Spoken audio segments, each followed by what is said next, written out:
Вчора вечором сповістили нам про смерть великого друга русинського народу, великого благодатного трудівника на ниві возрождення русинського народу, русинов Лемков, Богдана Гамбаля.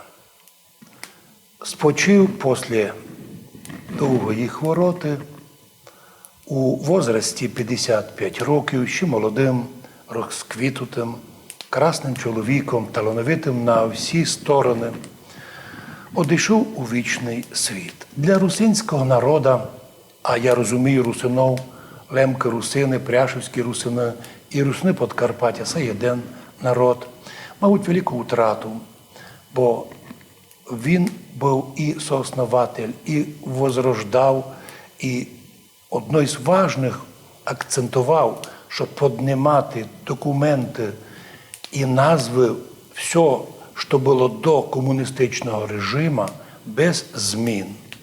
Смерть Богдана Гамбаля і для нас така велика втрата, бо він шеф-редактор знаменитого і любимого тепер для всіх русинов радіо Лем-ФМ, на котрому йдуть, і в рамках якого йдуть і наші русинські радіопередачі.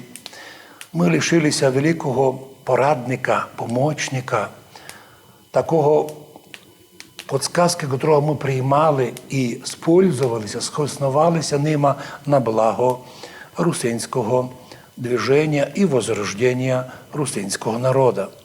55 років якраз чоловік у розцвіті сил.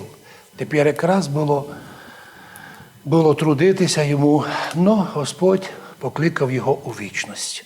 Ми приносимо соболезнування сім'ї усопшого і всім нашим русинам, лемкам на Лемковині в Польщі, на Пряшівщині в Словакії і русинам на Подкарпаттю.